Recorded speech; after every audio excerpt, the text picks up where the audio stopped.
Devim Saraswatim Vyasam Tato Jayam Udiraye Nashtakarayeshu Bhatreshu Nityam Bhagavata Sevya Bhagavati Uttam Shloke Bhaktir Bhavati Neshtaki Krishnaya Vasudevaya Devaki Nandanayascha Nanda Gopa Kumaraya Govindaya Namo Namaha. So Hare Krishna. Dandavat Pranam to everyone. So we are reading from Srimad Bhagavatam, 11th canto, 19th chapter, and text number 10. Hare Krishna, இன்று நாம் 11வது ஸ்கந்தம் 19வது அத்தியாயம் 10வது ஸ்லோகம் ஸ்ரீமத் பாகவதத்திலிருந்து அறிய இருக்கிறோம். So I can project it, Prabhu.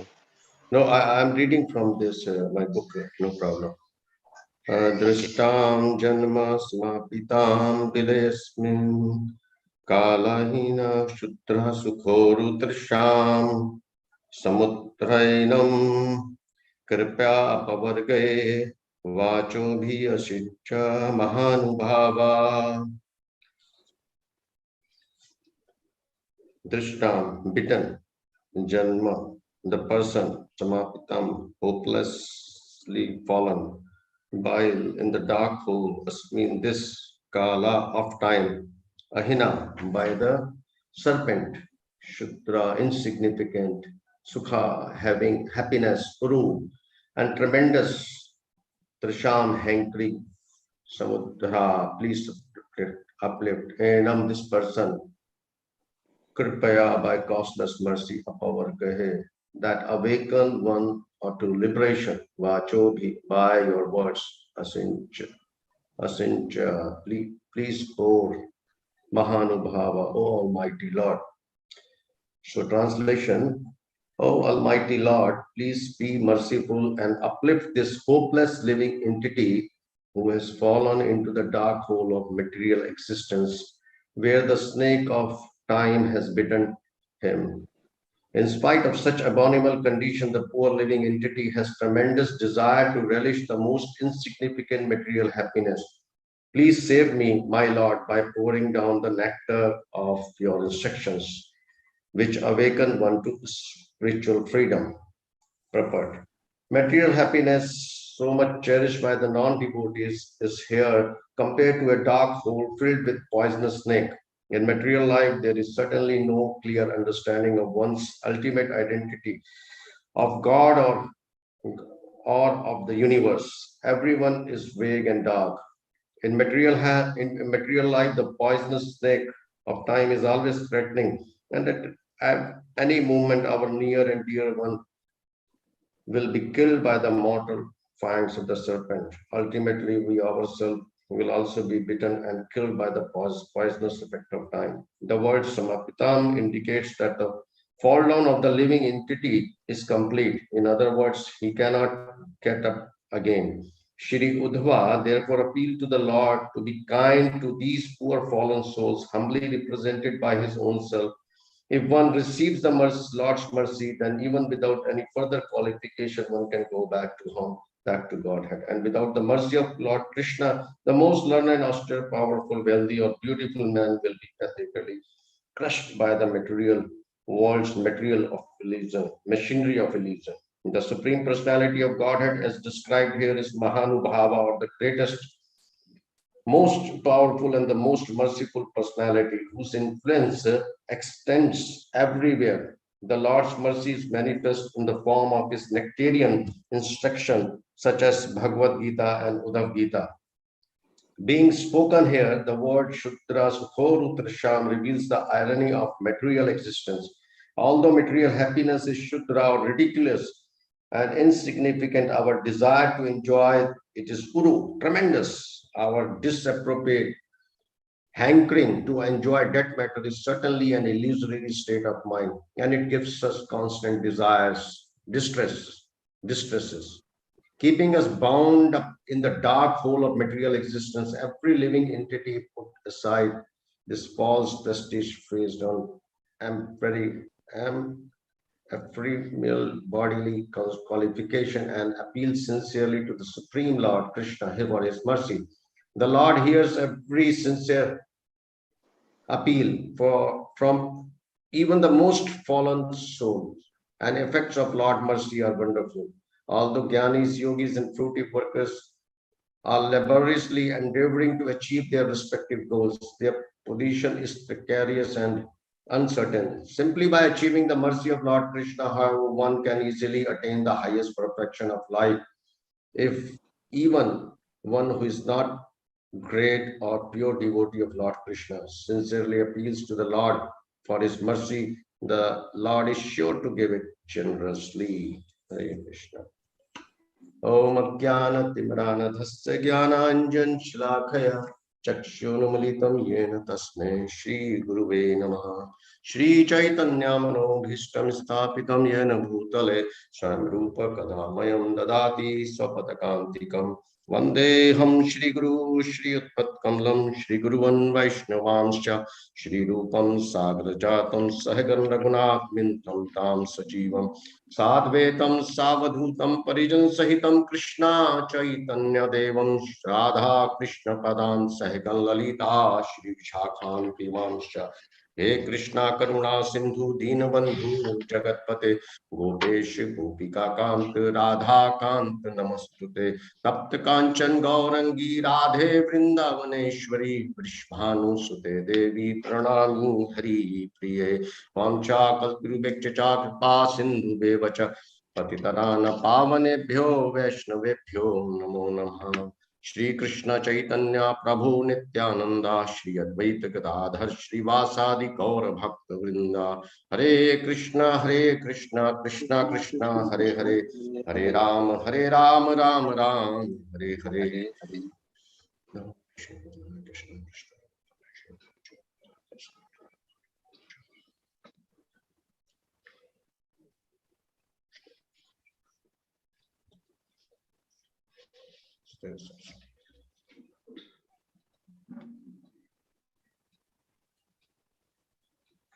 Hare Krishna.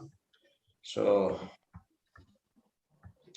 before I begin, I seek the blessings of all the assembled devotees and especially of my exalted seniors. So I pray that my words are meaningful and faithful to the teachings of Parampara and also give some pleasures to all the assembled devotees.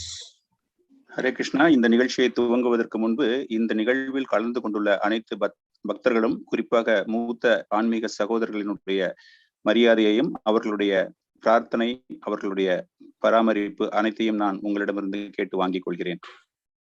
So knowledge of the self is that I am not this body, and who am I? I am the soul. And not only this knowledge is completed here. So this soul is the separated part and parcel of the Supreme Lord. நமக்கு ஒரு ஞானம் என்றால் நான் உடல் இல்லை, ஆத்மா வேறு உடல் வேறு என்ற ஒரு ஞானத்தை நாம் தெரிந்திருப்பதே அவசியமாகும். So Lord resides in primarily in his spiritual world. Of course, out of his causeless mercy, incarnates in this material world, or sent his representative, or through the scriptures. So what he means, what he is doing to reclaim the fallen souls. பரமபுருஷர் ஆன்மீக லோகத்தில் இருந்த போதிலும் இந்த தாழ்த்தப்பட்ட ஆத்மாக்களை மீண்டு எடுப்பதற்காக இந்த பௌதிக உலகத்தை படைத்து நம்மை மீட்டு எடுப்பதற்காக பலவிதமான அவதாரங்கள் மூலமாகவும் தன்னுடைய பிரச்சாரகர்கள், அவர்களுடைய பிரதிநிதிகளாக ஆன்மீக ஆச்சாரியர்களை அனுப்பி நம்மை மீட்டெடுக்க முயற்சி செய்கிறார். Why he reclaimed the fallen soul? Because being part and parcel, we are also belongs to the spiritual world. We don't belong to the material world. இந்த தாழ்த்தப்பட்ட ஆத்மாக்களை அவர் மீட்டெடுப்பதற்கு காரணம் என்ன என்றால், நாம் ஒவ்வொருவரும் அவருடைய அங்கம் என்பதாலும் அந்த அங்கத்தினை மீண்டும் அந்த ஆன்மீக லோகத்திற்கு நித்தியமாக எடுத்துச் செல்ல வேண்டும் என்ற ஒரு முயற்சியினால். Our original home is spiritual world, and therefore soul's natural tendency, very natural tendency, is to worship the Supreme Lord Krishna. நம்முடைய நிரந்தரமான இடம் ஆன்மீக உலகம். நம்முடைய இயற்கையான குணமே பரமபுருஷரை எப்பொழுதும் பிரார்த்தனையில் ஈடுபடுத்திக் கொண்டிருப்பதுதான். How? Means if we extend this, means loving service unto the supreme person is the natural and the eternal function of the living entity. நம்முடைய இயற்கையான நிரந்தரமான ஜீவராசிகளின் ஒரு லட்சியம், ஒரு குறிக்கோள் என்பது அன்பு தொண்டு. பரமபுருஷருக்கு அன்பான ஒரு பக்தி தொண்டை செய்வதுதான். but one who do not have this perfection of knowledge and surrender to the senses or seek so-called enlightenment by practicing austerity, yoga, or cultivating impersonal knowledge in order to satisfy his senses and do not surrender to the Supreme Lord Krishna, then what will happen? He will remain in this material world with an unending sufferings. யோக பயிற்சி மூலமாகவும் அருவவாத தத்துவங்கள், அதாவது உருவமற்ற தத்துவங்களை பற்றி முழுமையாக தங்களை ஈடுபடுத்திக் கொண்டு தங்களுடைய இந்திரிய திருப்திக்காக மீண்டும் மீண்டும் பல்வேறு விதமான முயற்சிகளை செய்பவர்களுக்கு கிடைக்கக்கூடியது நிரந்தரமாக இந்த பௌதிக உலகில் தங்க வேண்டிய ஒரு நிலை ஏற்படும். So citing this, seeing this, Uddhavji offers a very beautiful prayers in these two verses, 9th and the 10th. So in the 9th verse, Uddhavji is praying, Tāpatraena bhidhasya ghore. So this material existence is very, very troublesome, very, very fearful. இதைத்தான் இந்த 9வது 10வது ஸ்லோகங்களில் அழகாக உத்தவ் அவர்கள் கூறியிருக்கிறார். அதாவது இந்த பௌதீக வாழ்க்கையில் இருப்பது மிகவும் ஒரு கடினமான செயல் என்ற ஒரு அற்புதமான ஸ்லோகத்தின் மூலமாக வெளிப்படுத்தி இருக்கிறார். And why it is fearful and terrible? Because the living entities here in the material existence are subjected to the miseries due to the forgetfulness of his relationship with Krishna. இது ஒரு பயங்கரமான ஒரு உலகம், பயங்கரமான நிலை என்ற ஒரு நிலைப்பாடு எதற்காக ஏற்படுகிறது என்றால், பரமபுருஷரை நம்முடைய ஞாபகத்தில் இருந்து அகற்றக்கூடிய தன்மையும் இது நிரந்தரமான சோகத்தை தரக்கூடிய ஒரு உலகமாக இருப்பதால். So to overcome this material existence, to surpass this ocean of material essence, the only solution is to surrender, to take shelter of the Supreme Lord. இந்த பௌதீக நிலைப்பாடிலிருந்து நாம் மீண்டு வருவதற்கு, இந்த நிலைப்பாட்டிலிருந்து நமக்கு ஒரு நிரந்தரமான ஒரு அமைதி கிடைப்பதற்கு, பௌதீக உலகிலிருந்து மீள்வதற்கு பரமபுருஷரிடம் தஞ்சம் அடைவதே ஒரே solution ஆகும். So Uddhavji, being a pure devotee of Supreme Lord, very, very compassionate towards the fallen soul of this material world. So in continuation from the 9th verse, here in the 10th verse, Uddhavji is praying, pleading to the Supreme Lord to be merciful and uplift the living entity who has fallen into the dark hole of material existence. மிகவும் புனிதமான கருணை உள்ளம் உடைய உத்தவர் அவர்கள் 9வது ஸ்லோகத்திற்கு தொடர்ந்து இந்த 10வது ஸ்லோகத்திலும் பரமபுருஷனிடம் ஒரு விண்ணப்பமாக இது போன்ற தாழ்ந்த நிலையில் உள்ள ஆத்மாக்களை மீட்டெடுக்க வேண்டும் என்பதற்காக ஒரு பணிவான விண்ணப்பத்தினை அவர் சமர்ப்பிக்கிறார். So Uddhavji is glorifying Krishna and requesting the Supreme Lord Krishna to elaborate about bhakti and jnana in greater detail. As this chapter progresses, Krishna will answers the questions of Uddhavji. பகவானை புகழுரை குறித்து உத்தவ் அவர்கள் பக்தி ஞானத்தை எப்படி வளர்த்துக் கொள்வது, அதன் மூலமாக அனைவருக்கும் நிரந்தர நிவாரணம் கிடைக்க வேண்டும் என்பதற்காக அவர் கூறுகிறார். அதை பற்றிய விரிவான விளக்கங்கள் வரும் ஸ்லோகங்களில் இருக்கின்றது. So the devotees, they are naturally very, very compassionate, and their only worry is that how this fallen soul can be benefited. பொதுவாகவே பக்தர்கள் மிகுந்த கருணை உள்ளம் உடையவர்கள். எப்படி இந்த தாழ்ந்த நிலையில் உள்ள ஆத்மாக்களை மீட்டெடுக்க வேண்டும் என்பதையே அவர்கள் ஒரு குறிக்கோளாக வைத்திருக்கிறார்கள். So whenever we are talking of the compassionate nature of the devotees, definitely one will remember the name of a great devotee Vasudeva Datta. So he expresses his desire to Lord Chaitanya Mahaprabhu. பொதுவாகவே கருணை உள்ளம் கொண்ட பக்தர்கள் என்று நாம் கூறும்பொழுது நம்முடைய மனதில் வருவது வாசுதேவ தத்தா என்ற ஒரு மிகச்சிறந்த பக்தர் சைத்தன்ய மகாபிரபுவினுடைய அந்த லீலைகளை பற்றி நாம் தெரிந்து கொள்வோம். And said that this is the only desire in my life, and please be merciful to fulfill this desire. என்னுடைய விருப்பமே இது ஒன்றுதான், இதை தயவு செய்து நீங்கள் பூர்த்தி செய்ய வேண்டும் என்று கேட்டுக்கொள்கிறார். And the Lord Chaitanya Mahaprabhu said that whatever your desire is, Krishna must fulfill. And what was the desire of Vasudeva Datta? And he said that I cannot tolerate the people suffering in this material world. It breaks my heart. Chaitanya Mahaprabhu, உங்களுடைய ஆசை எதுவாக இருந்தாலும் பரமபுருஷர் அதனை நிச்சயமாக நிவர்த்தி செய்வார். அவருடைய ஆசை, அவருடைய விருப்பம் என்ன? இந்த பௌதீக உலகில் துன்பப்பட்டு கொண்டிருக்கும் மக்களை என்னால் காண முடியவில்லை என்கிறார். People who have forgotten you are suffering unendingly in this material world. பரமபுருஷரை மறந்து இந்த பௌதீக உலகில் மிகவும் ஒரு துயரமான நிலையில், கடினமான நிலையில் அவர்கள் இருக்கிறார்கள். So Vasudev Datta said, allow all the karmas, all the sins of every living beings of the entire universe to fall on my head. அனைத்து ஜீவராசிகள், இந்த உலகில் உள்ள அனைத்து ஜீவராசிகளினுடைய கர்ம வினைகள் அனைத்தையும் நான் ஏற்றுக்கொள்வதற்கு நீங்கள் எனக்கு தர வேண்டும் என்று கூறுகிறார். So he said that let me suffer perpetually on this on their behalf in this material and give them all the liberation. அவர்களுடைய பிரதிநிதியாக அவர்களுடைய துன்பத்தை முழுமையாக நான் அனுபவித்து அவர்கள் இந்த பௌதீக உலகிலிருந்து விடுதலை அடைய வேண்டும் என்று கேட்டுக்கொள்கிறார். So this material world is profuse. There is a profuse amount of disturbances, problems, miseries, suffering. It's padam padam yad vidam. Every step there is a danger in this material world. பௌதீக உலகில் நிரந்தரமான துன்பங்கள், தொந்தரவுகள், கலவரங்கள், ஒவ்வொரு அடியிலும் ஒவ்வொரு விதமான பிரச்சனைகள் இருக்கின்றன. So we need a shelter, we need a protection, we need a covering from all this unending problem of material life. இந்த நிரந்தரமான துன்பங்களிலிருந்து நமக்கு எப்பொழுதுமே ஒரு பாதுகாப்பு தேவைப்படுகிறது. And that covering, that protection is the divine, Krishna's divine lotus feet. அந்த பாதுகாப்பு நமக்கு பரமபுருஷரின் கமல பாதங்கள்.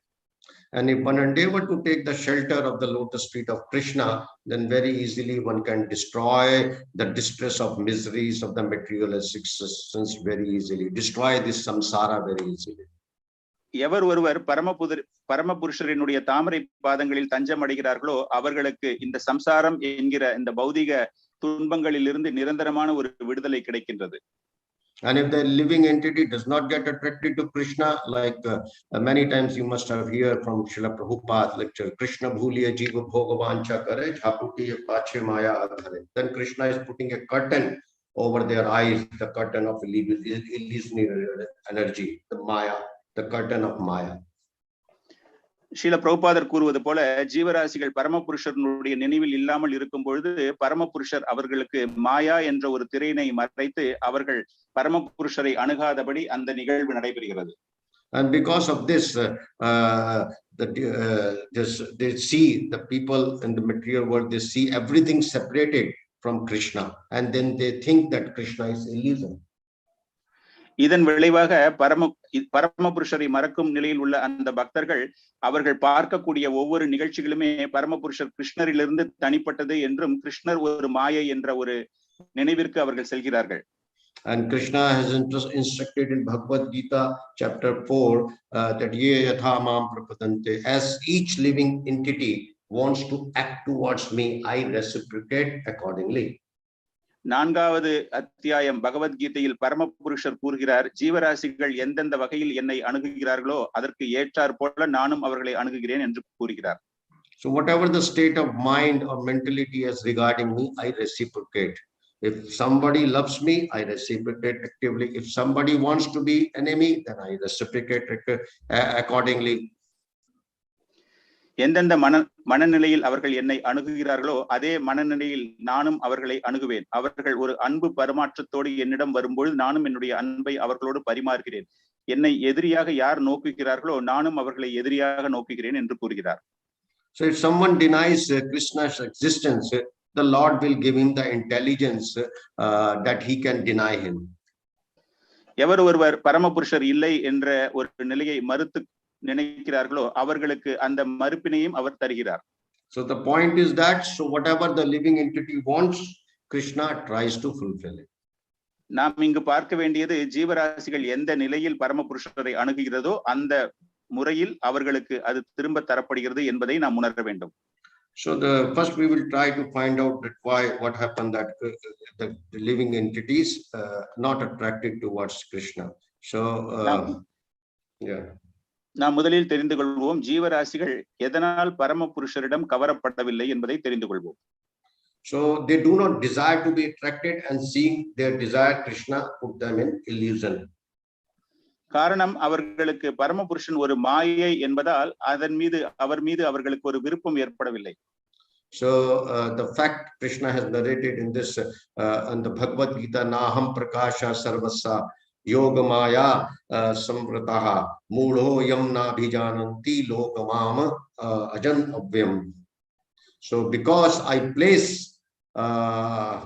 this covering of Yoga Maya on their eyes of the living entity, they cannot understand me as the Lord of all living entities. பகவத்கீதையில் இதற்கான ஒரு காரணத்தை பரமபுருஷர் தெரிவிக்கிறார். நான் மாயத் திரையை அவர்கள் கண் முன்னே நான் வைத்திருப்பதால் அவர்களுக்கு முழுமையாக என்னை பற்றியோ மற்ற நிகழ்வுகளை பற்றியோ புரிந்து கொள்ளும் திறன் இல்லை. And they do not understand that who am I, what is my position. நான் யார் என்றும் என்னுடைய நிலை என்ன என்றும் அவர்களுக்கு புரிவதில்லை. And when they don't attracted to Krishna, naturally they don't see the hands of Krishna in their lives. அவர்கள் கிருஷ்ணரிடம் கவரப்படாத நிலையில் அவர்களுடைய வாழ்க்கையில் கிருஷ்ணருடைய பங்கு என்ன என்பதை அவர்களால் புரிந்து கொள்ள முடியாது. Although Krishna is the cause of all causes, they still do not see it. பரமபுருஷரே அனைத்து காரணத்திற்கும் காரணம் என்பதை அவர்களால் புரிந்து கொள்ள முடிவதில்லை. And for those who believe in God, everything around them is the symbol of is the symptom of God existence in their life. Feels the presence of Krishna in each and every moment of their life. பரமபுருஷர் மீது எவருக்கெல்லாம் நம்பிக்கை இருக்கின்றதோ அவர்கள் எல்லாம் அவர்களுடைய வாழ்க்கையில் நடக்கக்கூடிய ஒவ்வொரு நிகழ்வுகளிலும் பரமபுருஷரை அவர்களால் பார்க்க முடியும். இதற்கெல்லாம் காரணம் பரமபுருஷர் தான் என்றும் அவர்களால் நம்ப முடியும். But if we see that every little thing will remind of whatever around us, remind us of Krishna. In Bhagavad Gita, Krishna has given many hints that how we can see him in everything at all the moments. ஒவ்வொரு சிறு சிறு செயல்களிலும் நாம் பரமபுருஷரை காண முடியும் என்பதை பகவத்கீதையில் பரமபுருஷர் மிகவும் விளக்கமாக கூறியிருக்கிறார். His hand is there in every moment of our life. அவருடைய பங்கு நம்முடைய வாழ்க்கையில் ஒவ்வொரு அங்கத்திலும் இருக்கின்றது. Only that we don't have that vision, or we can say intelligence, to understand that. அதை உணரக்கூடிய அறிவோ பார்வையோ நம்மிடம் கிடையாது. Like for example, Krishna says that I am the taste of water. Krishna says that when you drink water, remember me because I am the taste of water. பரமபுருஷர் கூறுகிறார், நீங்கள் அருந்தும் நீரினுடைய சுவையும் நான் தான் என்று கூறுகிறார். அந்த நீரினை நாம் அருந்தும் பொழுது அந்த சுவையை உணர்வதன் மூலமாக கிருஷ்ணரை நாம் உணர்கிறோமா? When we see the light of moon and sun, Krishna says, remember me because I am the light of the sun and the moon. அதே போல சந்திரனையும் சூரியனையும் பார்க்கும் பொழுது அந்த வெளிச்சம் பரமபுருஷர், அந்த பரமபுருஷர் நான் தான் அந்த வெளிச்சத்தின் மூலமாக இருக்கிறேன் என்றும் கிருஷ்ணர் கூறுகிறார். So Krishna gives so many ways that we can remember him, we can feel his presence in our life. அவர் கூறியது போல இவை அனைத்தையும் நினைவு கூர்ந்து நாம் கிருஷ்ணரை எல்லா செயல்களிலும் பார்க்கும் பொழுது நம்முடைய வாழ்க்கையில் அனைத்திலும் அவர் அங்கம் வகிக்கிறார். Therefore, we should be grateful to Krishna because very kindly he is supplying us every little thing to us on which we survive in this material life, in this material existence. எனவே நாம் பரமபுருஷருக்கு ஒரு நன்றி கடனாக நம்முடைய வாழ்க்கையில் ஒவ்வொரு சிறிய சிறிய விஷயங்கள் முதற்கொண்டு அனைத்திலும் அவருடைய அங்கம், அவர் நமக்கு அனைத்தையும் தருகிறார் என்ற நன்றி கடன் இருக்க வேண்டும். So therefore, the principle of gratitude to Krishna is very, very important in remembering Krishna throughout our life. பரமபுருஷர் மீது நம்முடைய நன்றி கடனை நம்முடைய வாழ்நாள் முழுவதும் தெரிவிப்பது, நினைவில் கொள்வது மிகவும் முக்கியமாகும். And this will be possible when one get the association of the devotees and try to understand the scriptures under the guidance of a bona fide spiritual master. இது எப்படி சாத்தியப்படும் என்றால் ஒரு பக்தர்களுடைய சங்கமத்தோடு ஆன்மீக ஆச்சாரியரை அணுகி அவர்களுடைய போதனைகளை ஏற்று நடைபெறும் பொழுது. So here what to talk about the non-devotees, and even the devotees, though they see the hands of Krishna in everything, sometimes the vision get distracted.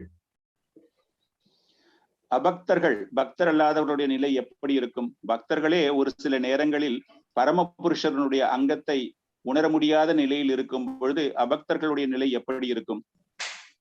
So for example, try to understand this example, like we are driving a car and suddenly it started raining. Then what will happen? Water is coming straight to the windscreen. So we cannot see what is there in the front of the car. So what we need to do it, we need immediately switch on the wiper to remove the water falling on the windscreen. இதற்கு ஒரு உதாரணமாக நாம் ஒரு உல்லாச பேருந்து ஒரு காரில் நாம் பயணம் செய்யும் பொழுது திடீரென்று மழை வரும்பொழுது என்னவாகிறது என்றால் நாம் முன்பக்கம் உள்ள கண்ணாடியில் நீர் வழிவதால் நமக்கு சாலை தெரிய வருவதில்லை. உடனே நாம் என்ன செய்கிறோம் என்றால் அந்த நீரினை அகற்றக்கூடிய கருவியினை நாம் உடனே உபயோகித்து நாம் அந்த நிலையை பார்க்கிறோம். So similarly, our attachment to our tradition, our enjoyment, our possessions are the stumbling block in our seeing Krishna's hand in each and everything. இது போலத்தான் நமக்கு அந்த ஒரு பற்றுதல் ஏற்படுகிறது. நம்முடைய கல்வி மீது, நம்முடைய செல்வத்தின் மீது, நம்மளுடைய செயல்பாடுகள் மீது நமக்கு ஒரு பற்றுதல் ஏற்படும் பொழுது பரமபுருஷரை நம்மால் காண முடியாமல் போய்விடுகிறது.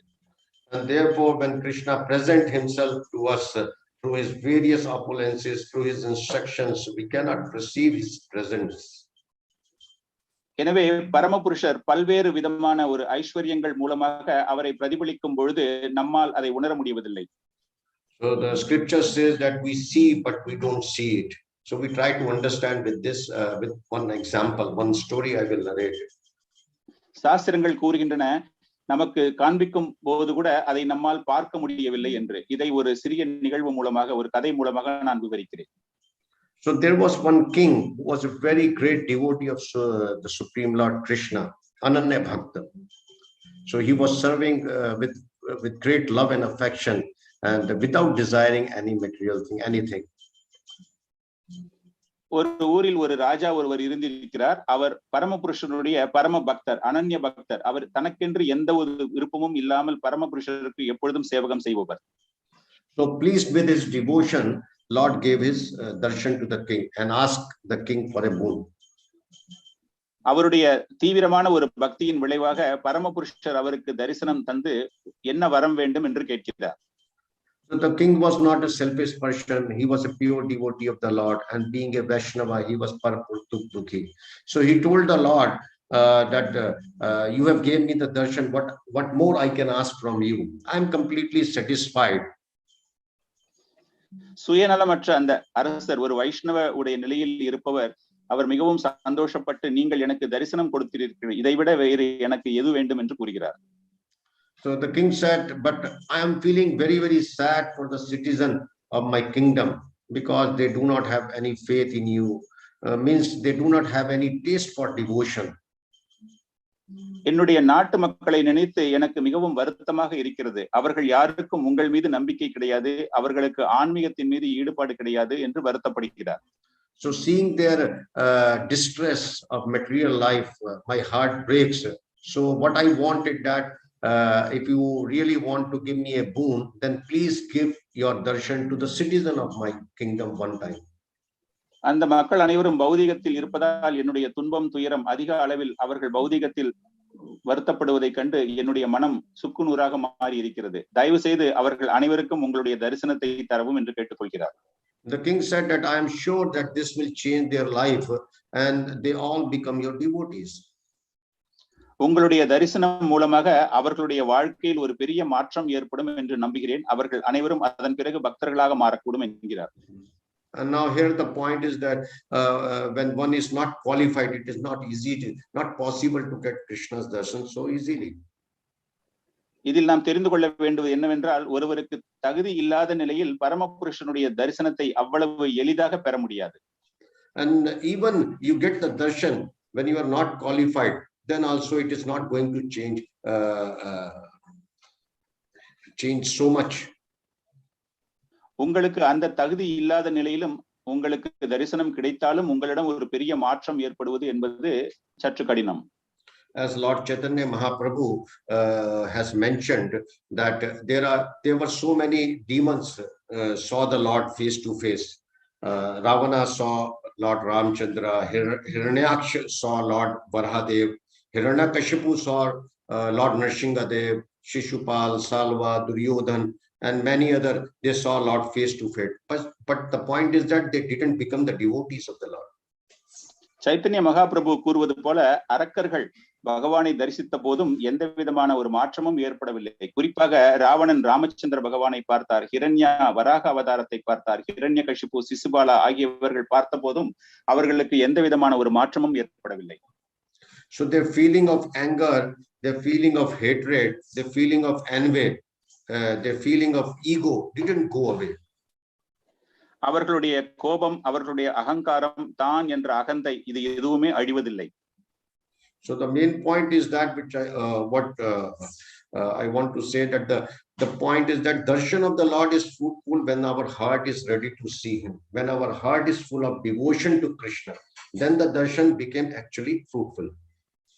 இதிலிருந்து நான் என்ன கூற விரும்புகிறேன் என்றால், அதாவது நம்முடைய இதயமானது தூய்மையாக இருக்கும் பட்சத்திலேயே பரமபுருஷரை பார்க்கும் பொழுது அந்த ஆனந்த பரவசம் உண்டாகி நாமும் ஆன்மீக தொண்டில் அதிக அளவில் ஈடுபட முடியும். So Krishna knows this and told the king, my dear king, what is the use of such darshan, that they are not qualified, and when they are not qualified, what is the use of that darshan? பரமபுருஷருக்கு இது தெரியும். எனவே அந்த அரசரிடம் கேட்கிறார், அவர்கள் யாருக்கும் தகுதி இல்லாத நிலையில் என்னுடைய தரிசனத்தை கொடுப்பதன் மூலமாக என்ன நடக்கப் போகிறது என்று கூறுகிறார். Krishna told to the king that only one who is qualified by the dint of the devotion can see me. பரமபுருஷர் கூறுகிறார், தகுதி உடையவர்கள் மட்டுமே, அந்த பக்தி செய்யக்கூடிய தகுதி உடையவர்கள் மட்டுமே என்னை காண முடியும் என்கிறார். Otherwise there is no benefit for them, even I come and stand before them. இது இல்லாத நிலையில் நான் அவர்கள் முன்னால் வந்து நின்றால் கூட அவர்களுக்கு எந்த பலனும் ஏற்படாது என்கிறார். But the king pleaded on the lotus feet of Krishna, and finally Krishna agreed because he was a pure devotee and Krishna has to give one boon. அந்த அரசரோ தயை கூர்ந்து மீண்டும் மீண்டும் கேட்க பரமபுருஷர் தன்னுடைய பக்தர் என்ற காரணத்திற்காக அவருடைய ஆசையை நிவர்த்தி செய்கிறார். Then Krishna said finally that all right, that I will be standing on the hill outside the city tomorrow, and you can bring all your citizens along with you and your wife and to have the darshan. பரமபுருஷர் உடனே கூறுகிறார், இந்த நகரத்தின் வெளியே உள்ள ஒரு மலையின் உச்சியில் நான் நின்று கொண்டிருப்பேன், அங்கு நீ உன்னுடைய மக்களையும் மனைவி அனைவரையும் அழைத்துக் கொண்டு அங்கு வரலாம் என்று கூறுகிறார். And the king was overjoyed. அந்த அரசருக்கு மிகுந்த மகிழ்ச்சி ஏற்படுகிறது. And the king immediately made announcement all through his kingdom that tomorrow Lord is giving the special darshan to all the citizens, irrespective of their qualities, qualification, and everyone should assemble near the gate, and we will proceed towards that hill. உடனே அரசாங்க அறிவிப்பு ஒன்றினை அந்த அரசர் அறிவிக்கின்றார். நாளை அனைவரும் இந்த அரண்மனையின் கதவு வாசலில் நிற்க வேண்டும், நாம் அனைவரும் சென்று அந்த மலை உச்சியில் இருக்கக்கூடிய பரமபுருஷரை தரிசனத்தை காண இருக்கிறோம் என்று கூறுகிறார். So next day everyone started their journey outside the city towards that hill. அனைவரும் அடுத்த நாள் அந்த நகரத்தின் வெளியே அதை காண்பதற்காக திரள்கிறார்கள். So on the way, as soon as they came outside the city, the citizens saw a big hill made of copper coins. அந்த நகரத்தை விட்டு வெளியே வரும் நேரத்தில் அங்கே அவர்கள் ஒரு காசு மலை ஒன்றை பார்க்கிறார்கள். உலோகத்தால் செய்யப்பட்ட காசு மலையை பார்க்கிறார்கள். So many of them, they rushed towards these copper coins and started holding this, looting that copper coins. And the king was repeatedly saying, don't be greedy, don't be greedy, just have the darshan of the king. That is more valuable. அந்த காசு மலையை பார்த்தவுடன் அனைவரும் அந்த நாணயத்தை எடுப்பதற்காக ஓடி செல்கிறார்கள். ஆனால் அரசரோ யாரும் அது போல செய்ய வேண்டாம், பரமபுருஷனுடைய தரிசனத்தை நீங்கள் பெறுங்கள் பெறுங்கள் என்று அவர் கூக்குள்ளார். But nobody listens to the king. அவருடைய கூச்சலை யாருமே கேட்கவில்லை. So the remaining, what happened, then the remaining people, they move along with the king. When they moved further, they found one more hill. மீதி உள்ள குடிமக்கள் அந்த அரசரோடு சேர்ந்து நகர்ந்து செல்லும் பொழுது அங்கு வேறு ஒரு மலையை பார்க்கிறார்கள். And this time the hill was made of the silver coins. இந்த முறை வெள்ளி நாணயத்தால் ஆன மலையாக இருக்கிறது. And again, after seeing that silver coins hill, many people got greedy and could not hold their greed, and they rushed toward the silver coin hill, and they started looting. It started accumulating the silver coins in their bags, whatever they have.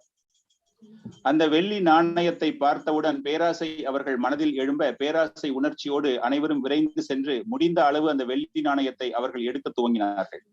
And then again, king was advising them that not be greedy, have the darshan, which is more valuable than anything in our life. But nobody listens.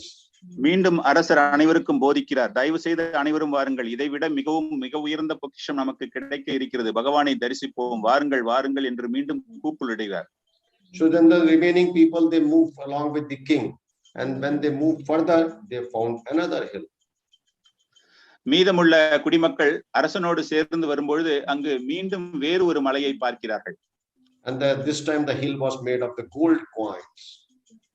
இந்த முறை அந்த மலை தங்க நாணயங்களால் ஆக்கப்பட்டிருந்தது. And after seeing this, remaining rest of the people, they rushed towards the hill to collect the gold coins, and nobody was there with the king. இதை பார்த்தவுடன் மீதமுள்ள மக்கள் அந்த தங்க மலையை நோக்கி சென்று அங்குள்ள நாணயங்களை எடுக்க ஆரம்பித்தார்கள். இந்த நிலையில் அரசரோடு வேறு எந்த மக்களுமே கிடையாது. So their attachment to gain wealth was so strong, the greed for the wealth of this material world was so strong that it was depriving these people for the most precious treasure of their life.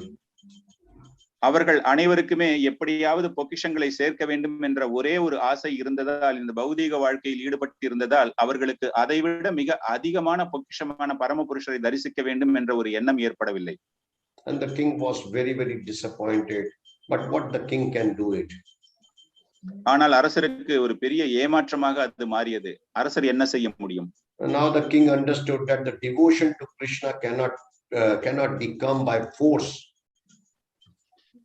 இதிலிருந்து அரசருக்கு புரிய வந்தது, பரமபுருஷனுடைய பக்தி அன்பு தொண்டு என்பது ஒரு வற்புறுத்தலினால் ஏற்படாது என்று. Now only the king and queen was left, and they moved further to have the darshan of the Lord. அங்கு அரசரும் அரசரினுடைய மனைவி அவர்கள் இருவருமே இருந்து பரமபுருஷனுடைய தரிசனத்தை எடுத்துக்கொள்கிறார்கள். Now here we can see the power of attachment to this material world, which blocks our spiritual vision. இதில் நமக்கு தெரிய வருகிறது பௌதிக பொக்கிஷங்கள் மீது பற்றுதல் எப்படி இருக்கிறது, ஆன்மீகத்தின் மீது எப்படி இருக்கிறது என்று. So they came to have the life darshan of Krishna, but their greed for the wealth has taken away from Krishna. இங்கு பரமபுருஷனுடைய உன்னதமான நிஜமான தரிசனத்தை எடுப்பதற்கு பதிலாக அந்த பௌதீக வாழ்க்கையினுடைய இச்சையின் காரணமாக அந்த பொக்கிஷங்களின் மீது அவர்கள் மனம் கவரப்பட்டுள்ளது. So now the king and queen, they move further ahead, and the story is not yet over. They found another hill made of precious stones, diamonds, beautiful. And now the time the queen lost her control and ran towards the hill of precious diamonds and stone and started collecting as much as she wants. இந்த கதை இத்தோடு நின்று விடவில்லை. அரசனும் அரசியும் தொடர்ந்து நடந்து சென்று கொண்டே இருக்கும் பொழுது அங்கு மீண்டும் வேறு ஒரு மலையை பார்க்கிறார்கள். அந்த மலையோ இம்முறை பொக்கிஷங்களான மாணிக்க கற்கள், வைரக்கற்களால் ஜொலித்துக் கொண்டிருந்தது. அதை பார்த்தவுடன் அந்த அரசியினுடைய மனதை கட்டுப்படுத்த முடியாமல் அவர் ஓடி சென்று அந்த மாணிக்க கற்களையும் வைரக்கற்களையும் எடுக்க துவங்கினார். And the king was feeling very, very sorry, and everyone left him. He was alone, and he alone went, and the king saw Krishna standing, laughing. அந்த அரசருக்கு மிகப்பெரிய ஏமாற்றம், மிகப்பெரிய துயரம் அவருடைய மனதில் இருந்து அவர் மெதுவாக நடந்து அங்கே செல்லும் பொழுது அங்கே பரமபுருஷர் அந்த மலையில் நின்று கொண்டு சிரித்துக் கொண்டிருந்ததை பார்த்தார். So then Krishna asked that what happened? None of your citizens, I am seeing it. None of the citizens have come with you to see me. பரமபுருஷர் அரசரிடம் கேட்கிறார், உன்னுடைய குடிமக்கள் யாருமே என்னை பார்க்க வரவில்லையா? So that's why I told you that no one can see me until they are ready, until their hearts are ready and filled with devotion. எனவேதான் நான் கூறினேன், அவர்கள் அனைவருக்கும் தகுதி ஏற்பட்டு மனதில் தூய்மை ஏற்பட்டு மனதில் என்னை பற்றி அறிய வேண்டும் என்ற ஒரு ஆவல் ஏற்பட்டால் தான் அவர்கள் என்னை பார்க்க வருவார்கள் என்று. The moral of the story is that even that these people, they are somewhat seems to be inclined to Krishna, but their hankering for the things of this material world, especially the wealth, is so strong that it prevented them for having the direct darshan of the Krishna. இந்த கதையிலிருந்து நாம் அறிந்து கொள்வது, இந்த குடிமக்கள் அனைவருக்குமே பரமபுருஷரை தரிசிக்க வேண்டும் என்ற ஒரு விருப்பம் இருந்த போதிலும் அந்த பௌதீக வாழ்க்கையினுடைய சுவை, அந்த பொக்கிஷத்தை சேர்க்க வேண்டும் என்ற ஒரு பற்று அதிக அளவில் இருந்ததால் இவை அவர்களை தடுத்து பரமபுருஷரின் தரிசனத்தை பார்க்க முடியாமல் செய்துவிட்டது.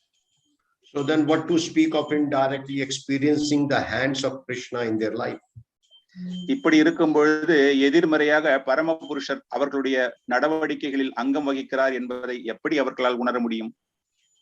So how these we see that how the attachments of the life will interrupt our spiritual consciousness and our sense of understanding how Krishna is present in our life at each and every moment. இந்த பௌதிக பற்றுதல்கள் இருக்கும் வரை நம்மால் எப்படி ஆன்மீக வாழ்க்கை நம்முடைய வாழ்க்கையில் பரமபுருஷர் அங்கம் வகிக்கிறார் என்பதை புரிந்து கொள்ள முடியும்?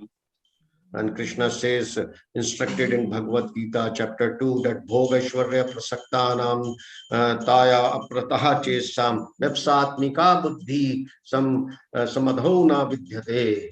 That for those whose minds are extremely attached to bhoga and ashwarya of this material world, then the resolute determination, which is very, very essential for the devotional service, will not come.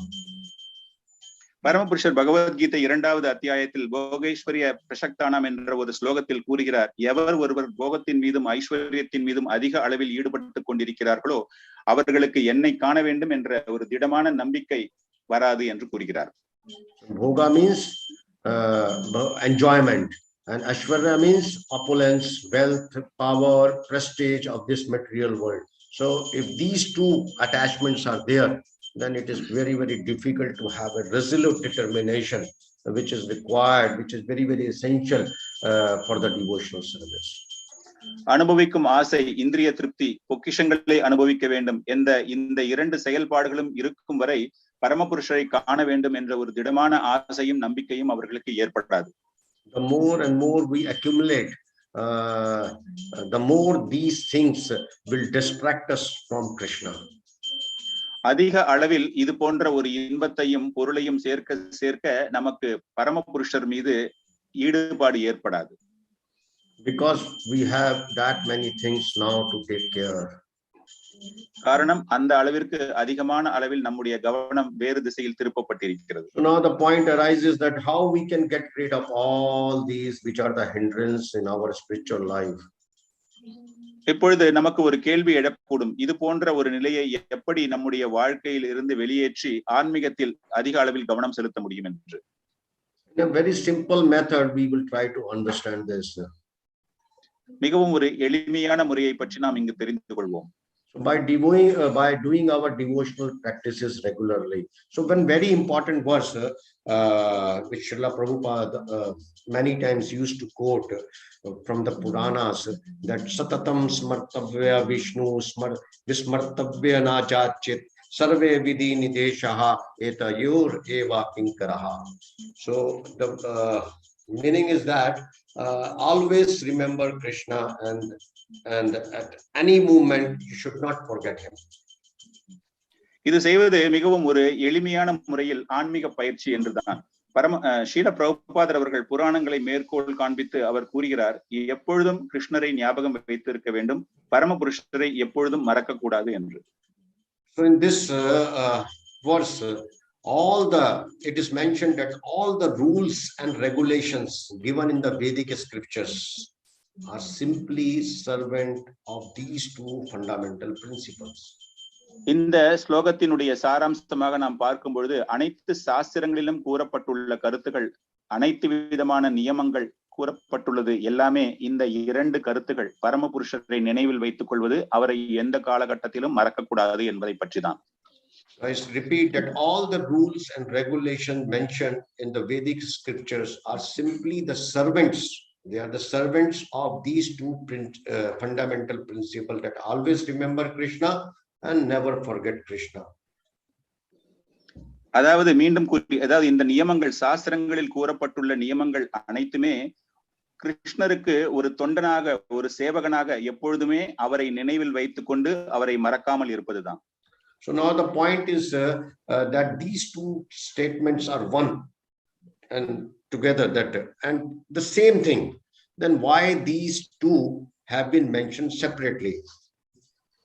இவை இரண்டுமே ஒன்றுதான். கிருஷ்ணரை நினைவில் வைத்துக் கொள்வது, கிருஷ்ணரை மறக்காமல் இருப்பது, இவை இரண்டும் ஏன் ஒன்றாக கூறாமல் தனிப்பட்ட முறையில் கூறப்பட்டிருக்கிறது? So always remember Krishna means when we are remembering Krishna, we will not forget Krishna. We are remembering Krishna, but it is mentioned separately. Why it is mentioned separately? பரமபுருஷரை நாம் நினைவில் வைத்துக் கொள்ளும் பொழுது அவரை நாம் மறக்க முடியாது. இப்படி இருக்கும் பொழுது எதற்கு இது தனித்தனியான வார்த்தைகளாக கூறப்பட்டிருக்கிறது? Suppose even the devotees or non-devotees, if they hear this statement, so they will say, oh, I cannot do it. It is not possible. How I can remember 24 hours, always remember Krishna? So I think it is not for me. It's not like that actually. இது பக்தர்களோ அல்லது பக்தர் அல்லாதவர்களோ இதை பார்க்கும் பொழுது பரமபுருஷரை நினைவில் வைத்துக் கொள்வது 24 மணி நேரம் இது எப்படி சாத்தியப்படும்? இது சாத்தியமற்ற செயல் என்றுதான் அவர்கள் கூறுவார்கள். So these injunctions are meant for everyone like us who are practicing to remember Krishna. இதில் கூறப்பட்டுள்ள கருத்து நம்மை போன்றவர்கள் ஆன்மீக சேவையில் ஈடுபட்டு கொண்டிருப்பவர்களுக்கு. Means we have not reached to the point where we always remember Krishna. நாம் இன்னும் அந்த ஒரு நிலையை அடையவில்லை. அதாவது பரமபுருஷரை எப்பொழுதும் நம்முடைய நினைவில் வைத்துக் கொள்ளக்கூடிய ஒரு நிலை. And Srila Vishwanath Chakravarti Thakur has given a very simplified these statements and presented it in a very easy and understandable way. Viswanath சக்கரவர்த்தி தாக்கூரர் அவர்கள் மிகவும் எளிமையான ஒரு முறையில் அனைவரும் புரிந்து கொள்ளக்கூடிய வகையில் அதனை விளக்கி இருக்கிறார். He is narrated that always remember Krishna. This means that every day we should perform the activities which will help us to remember Krishna. அதாவது பரமபுருஷரை எப்பொழுதுமே நினைவில் வைத்துக் கொள்ளுங்கள் என்பதற்கு நாம் செய்யக்கூடிய நித்திய கடமைகளில் நித்திய வேலைகளில் அவரை நாம் நினைவில் வைத்துக் கொள்ள வேண்டும். That we should that every day we must ensure that you should do the things that you don't forget Krishna. நாம் செய்யக்கூடிய செயல்கள் தினமும் செய்யக்கூடிய செயல்களில் பரமபுருஷரை மறக்கக்கூடியதாக இருக்கக்கூடாது. That we should practice our sadhana bhakti every day and follow the rules and regulation, like we are doing chanting, deity service, reading Srimad Bhagavatam, Bhagavad Gita. நம்முடைய சாதனா தினமும் செய்யக்கூடிய சாதனா பக்தி தொண்டில் அதாவது நாம ஜபம் ஜபிப்பது, விக்கிரக வழிபாடு, சாஸ்திரங்களை படிப்பது போன்ற செயல்கள். So having association with devotees, பக்தர்களுடைய சங்கமம், honoring the பிரசாதத்தை உண்பது, kirtan, hearing the lectures whenever possible, visiting the holy dham, serving the devotees, etc., etc. கீர்த்தனங்கள், சொற்பொழிவுகளை கேட்பது, பக்தி சொற்பொழிவுகளை கேட்பது, புனித யாத்திரை செல்வது போன்ற நிகழ்ச்சிகள். So these are all the positive spiritual actions which help us to always remember Krishna. இவை அனைத்துமே நம்முடைய நேர்மறையான நடவடிக்கைகள் பரமபுருஷரை எப்பொழுதும் நினைவில் வைத்துக் கொள்ள உதவுகிறது. And when we always remember Krishna, we will see hands of Krishna in everything. பரமபுருஷரை எப்பொழுதுமே நினைவில் வைத்துக் கொள்ளும் போது நம்முடைய நடவடிக்கைகள் அனைத்திலும் அவருடைய அங்கம் வகிப்பதை நம்மால் உணர முடியும். And then we will experience that how he is there with us at every moment, at every instant of our life. ஒவ்வொரு நொடி பொழுதிலும் பரமபுருஷர் இருக்கிறார் என்பதை நம்மால் உணர முடியும். And now the another this one. Now never forget Krishna means, அடுத்தது கிருஷ்ணரை மறக்காமல் இருப்பது, which is very, very important. Here Srila Vishwanath Chakravarti Thakur has narrated that never forget Krishna means to avoid those activities which makes us forget Krishna. அதாவது பரமபுருஷரை மறக்காமல் இருப்பதற்கு விஸ்வநாத் சக்கரவர்த்தி தாக்கூர் அவர்கள் கூறுகிறார், நாம் செய்யக்கூடிய நடவடிக்கைகள் கிருஷ்ணரை மறக்கும்படியான நடவடிக்கையில் நாம் ஈடுபடக்கூடாது. Like not following the four regulative principle and further too much association of the non-devotees association. அதாவது 4 நியமங்களை கடைபிடிக்காமல் இருப்பது, அதுபோல அபக்தர்கள் பக்தர் சங்கம் அன்றி வேறு சங்கத்தில் நாம் சேர்வது, and many other things like reading mundane literature, eating outside food, etc.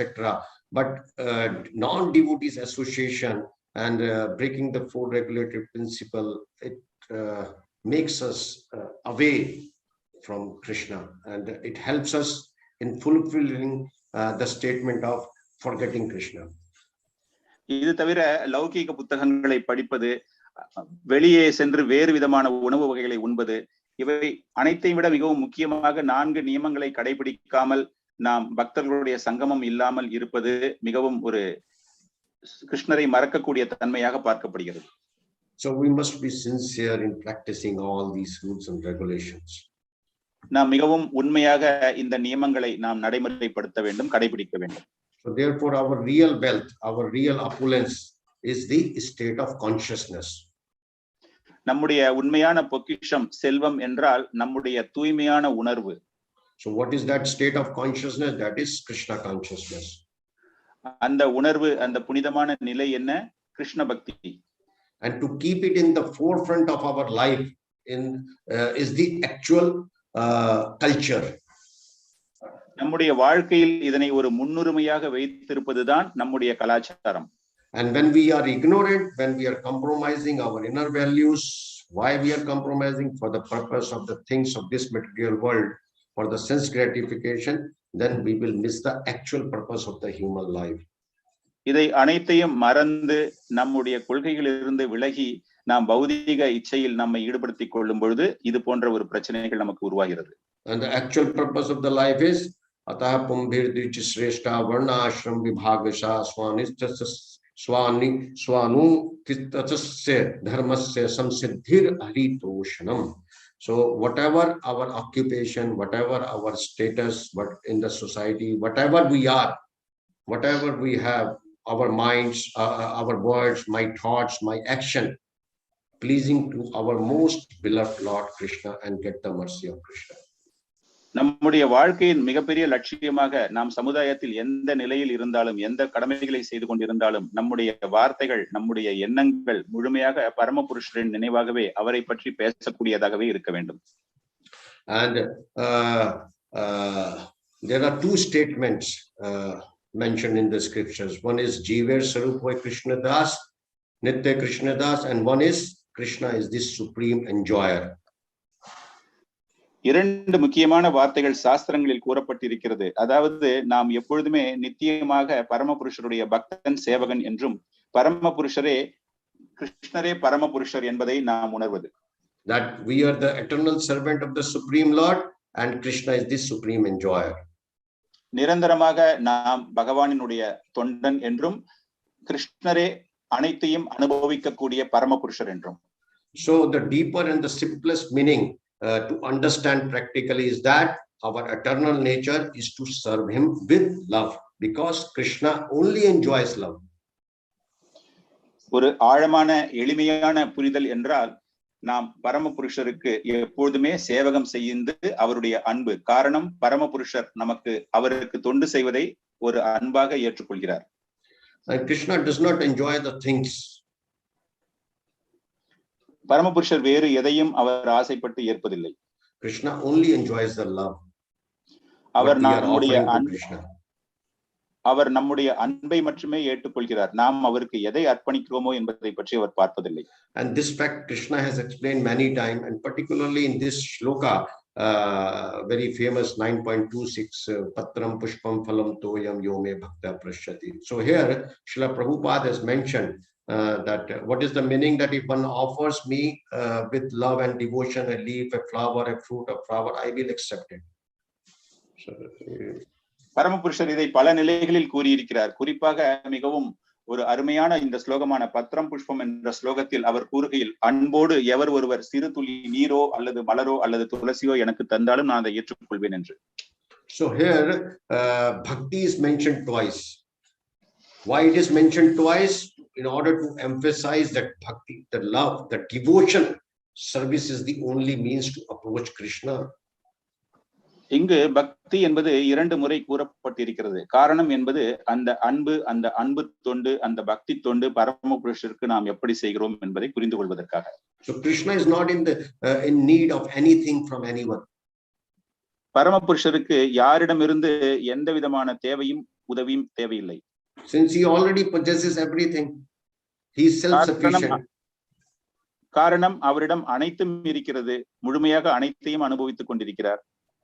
what we can give it to him? Chintamani, Prakra, Satmashukalpa, Vriksha, Lakshavrita, Surbhirabi. So crores and crores of Lakshmis, they are in the service of the Krishna. And he's the owner of Bhoktaram Yagyatapasa. He's the owner of each and everything. So what we can give it? So we can give only loving service and nothing more. And Krishna wants only loving service and nothing more.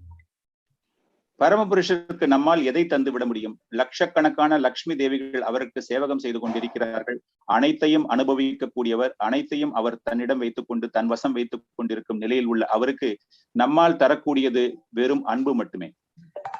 So Krishna will accept one who desired to please him and attain the highest perfection. எவர் ஒருவர் விரும்பி பரமபுருஷருக்கு தன்னுடைய அன்பை செலுத்துகிறார்களோ, உயர்ந்த நிலையை அடைகிறார்களோ அவர்களை அவர் ஏற்றுக்கொள்கிறார், அதனை அவர் ஏற்றுக்கொள்கிறார். So when we say Krishna is the supreme enjoyer or saying the only enjoyer, that means our real function,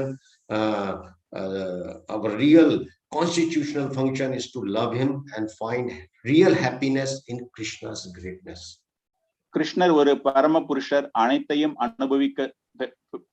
அனுபவிக்க கூடியவர் என்ற ஒரு நிலை தெரிந்து நாம் அவருக்கு செய்யும் சேவகம் என்றால் நாம் அவருக்கு பக்தி தொண்டு ஆற்றி ஒரு சேவக நிலையில் அனைத்தையும் செய்ய வேண்டும், அதனை அவர் ஏற்றுக்கொள்கிறார். As a devotee, as long as we are connected to Krishna and as long as Krishna is pleased with us, then everything is auspicious in our life. Everything is auspicious for us. ஒரு பக்தனாக கிருஷ்ணருடைய உணர்வில் அந்த பக்தியில் இருந்து அவரோடு தொடர்பு இருந்து அவருக்கு சேவகம் செய்யும் பொழுது அனைத்துமே நமக்கு மங்களமாக தோன்றுகிறது. And as long as we are not connected to Krishna and Krishna is not pleased, then everything in our life is inauspicious. Our life itself is very inauspicious.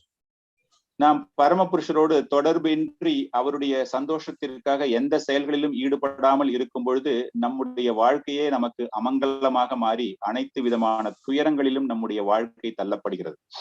So Krishna is the most intimate eternal friend in all circumstances to all living entities.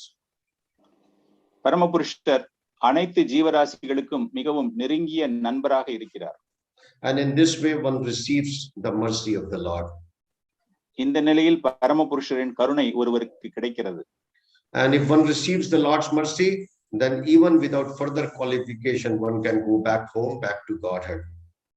இந்த நிலை ஒருவருக்கு கிடைக்கும் பொழுது வேற எந்த ஒரு தகுதியும் இல்லாத நிலையில் அவர்கள் பரமபுருஷனுடைய நித்திய லோகத்தை அடைய முடியும்.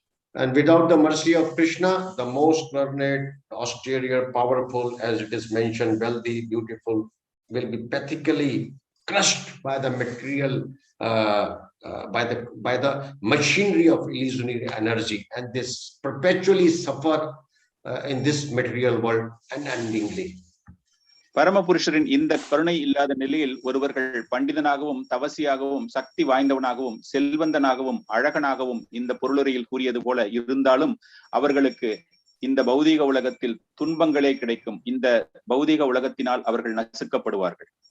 So in this 19th chapter, Krishna describes that ultimately the bhakti has to be performed after cultivating the jnana. இந்த 19வது அத்தியாயத்தில் இறுதியாக பக்தி என்பது ஞானத்தை வளர்ப்பதன் மூலமாக அந்த பக்தி கிடைக்கிறது என்கிறார். Jnana is cultivating spiritual knowledge. ஞானம் என்பது பக்தியை வளர்ப்பது.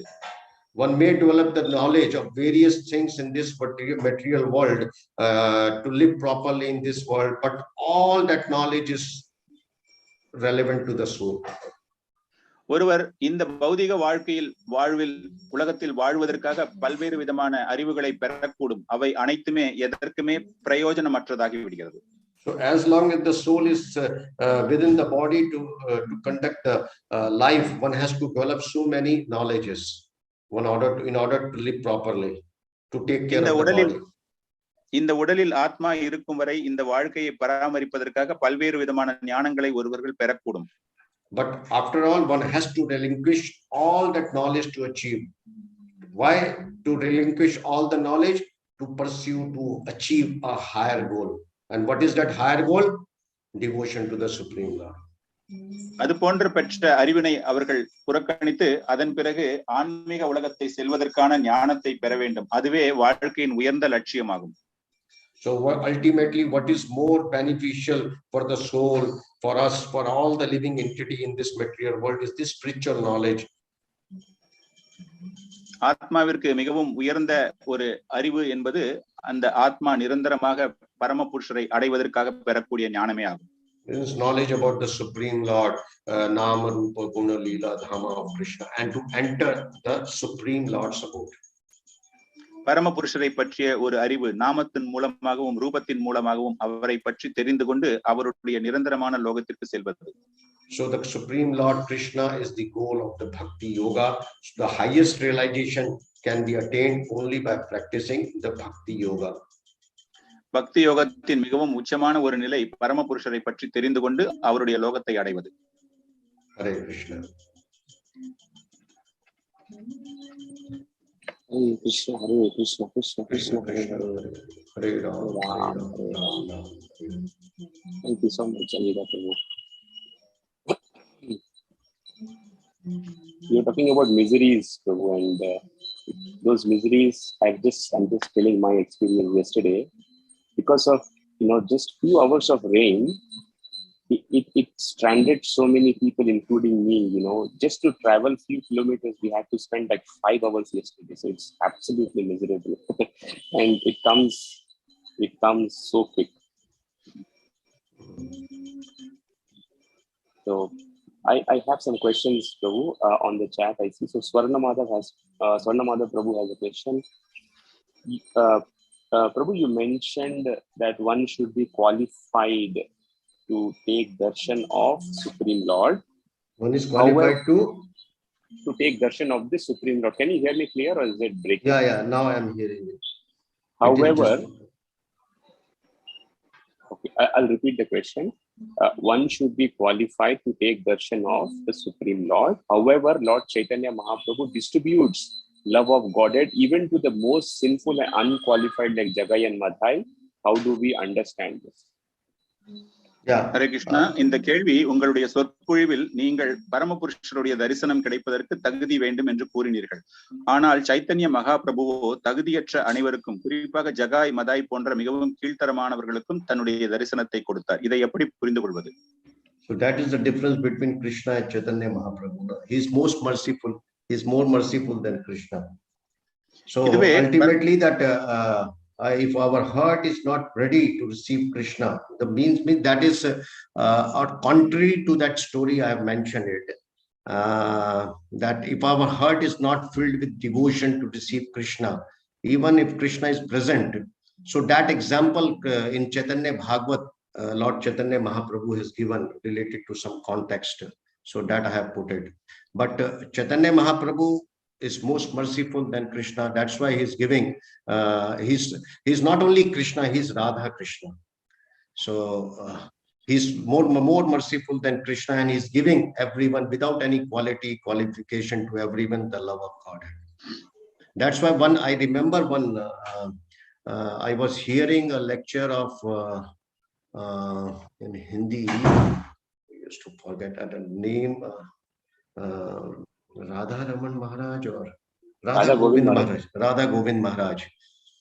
And I was hearing the lecture, and in that somebody questions, Maharaj, if there is 2 teams, one is Krishna and one is of Chaitanya Mahaprabhu, then which side you prefer to go? So Maharaj was laughing, and so then he told, definitely I want to go in the team of Chaitanya Mahaprabhu. Hare Krishna, அதாவது பரமபுருஷர் கிருஷ்ணருக்கும் சைத்தன்ய மகாபிரபுவுக்கும் உள்ள வித்தியாசம் இதுதான். காரணம், சைத்தன்ய மகாபிரபு மிகவும் கருணை வாய்ந்தவர். நான் இந்த கதையில் கூறியது போல அது சைத்தன்ய பாகவதத்தில் ஒரு குறிப்பில் சைத்தன்ய மகாபிரபு அவர்கள் கூறியிருக்கிறார்கள். எவன் ஒருவனுக்கு மனதில் அந்த ஒரு ஆசை பரமபுருஷரிடம் இல்லையோ அவர்களுக்கு அந்த தரிசனம் கிடைக்காது என்று. ஆனால் இங்கு பரமபுருஷர் வேறு வித்தியாசமாக இருக்கக்கூடிய சைத்தன்ய மகாபிரபு ராதா மற்றும் ஸ்ரீமதி ராதாராணி மற்றும் கிருஷ்ணருடைய ஒரு பாகமாக இருப்பதால் அவர் கருணையின் ஒரு உருவம். நான் ராதா கோவிந்த மகராஜ் அவர்களுடைய ஒரு பிரவச்சனத்தில் நான் கேட்டேன், ஒருவர் ஒரு கேள்வி கேட்கும் பொழுது கிருஷ்ணருடைய குழு சைத்தன்ய மகாபிரபு குழு என்று 2 குழுக்கள் இருந்தால் மகராஜ் நீங்கள் எந்த குழுவை தேர்ந்தெடுப்பீர்கள் என்று கேட்டதற்கு அவர் சிரித்துக் கொண்டே நான் சைத்தன்ய மகாபிரபுவின் குழுவைத்தான் தேர்ந்தெடுப்பேன் என்று கூறுகிறார். கருணையின் முழு வடிவமான Chaitanya Mahaprabhu. So, and that is the nature of a devotee. to be compassionate.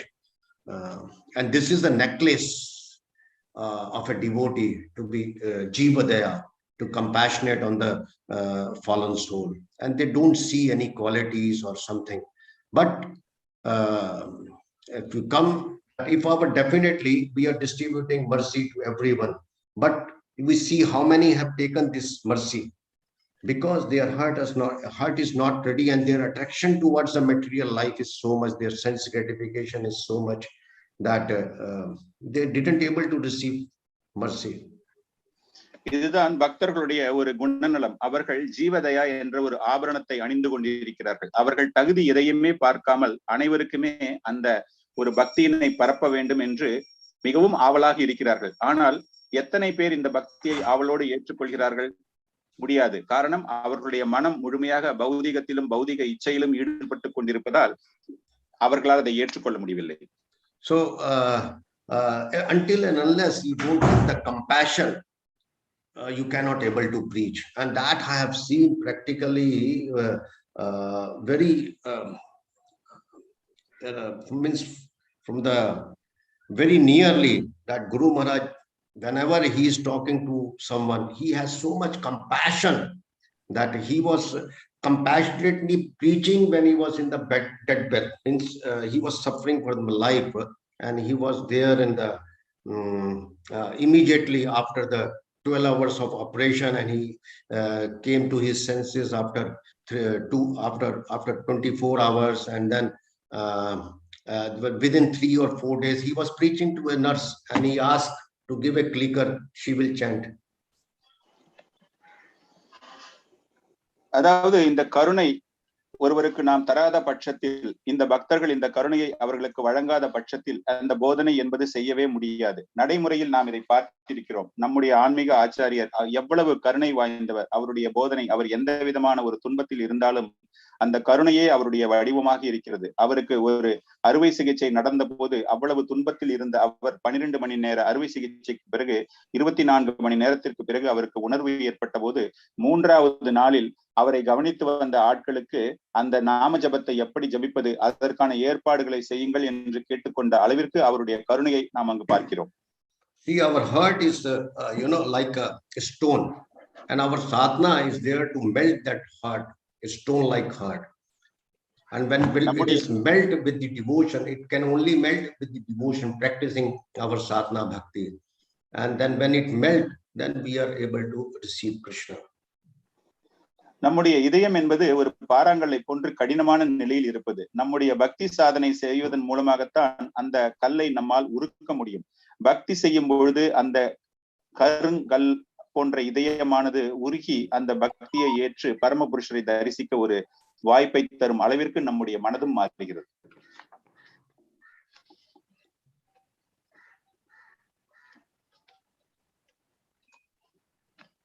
Yes, Prabhuji.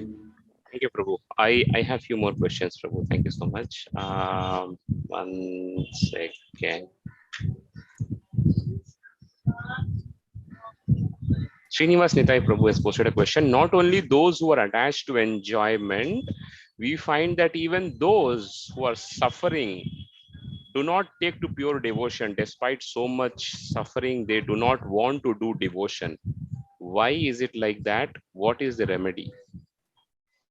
இந்த கேட்கப்பட்ட கேள்வி, ஒரு சிலர்கள் பௌதிக இச்சையில் இருந்து கொண்டிருந்த போதிலும் பக்தியில் நாட்டம் இல்லாமலும், அதுபோல துயரத்தில் இருப்பவர்களும் பக்தியில் நாட்டம் இல்லாமல் இருக்கிறார்கள். இது எதனால் என்பதை பற்றி நான் தெரிந்து கொள்ள வேண்டும். Means you need to say that one is atheist, they don't want to live, they don't agree to anything, they don't agree to the scriptures. For them there is no Lord. For them, what we can do it Sankirtan. That is why the Sankirtan is most effective. That it is a Samyak Kirtan. It is a full Kirtan. It is a full remedy. That one sings the glory Hare Krishna Mahamant and other listens. Even if one doesn't want to listen, this sound goes into the ear and gives some Sukriti to them. In this way, they can be benefit. அதாவது சாஸ்திரங்களை படித்து அதில் உள்ள கருத்துக்களை ஏற்றுக்கொள்ளாத நிலையில் உள்ள மனப்பக்குவத்தில் இருப்பவர்களுக்காகத்தான் இந்த சங்கீர்த்தன் என்பதை பற்றி நாம் பேசுகிறோம், அதை நாம் செய்கிறோம். இது ஒரு முழுமையான ஒரு மாற்றத்தை தரவல்லது. பாடல்களை பாடும் பொழுது அந்த சப்தங்கள், அந்த வைப்ரேஷன் அவர்களுடைய காதுகளில் செல்வதன் மூலமாக அவர்கள் அதை கேட்க விருப்பம் இல்லாத நிலையில் கூட அந்த சப்தம் அவர்கள் காது துவாரங்களின் வழியாக போகும் பொழுது ஒரு மாற்றத்தை ஏற்படுத்துகிறது. And the second classification of the persons are that those who are after the karma, they want to be benefited immediately because they see that they are suffering, and they will adopt, they want to be immediately remedy. As Prabhupada has mentioned in his purport in the Bhagavad Gita, they want immediate remedy. So they go after the demigods. So to them, we can distribute Bhagavad Gita, we can tell about the Bhagavad Gita, we can preach them. And then some of them, they take to the pure devotional service. They started chanting, and they accepted that Krishna is supreme.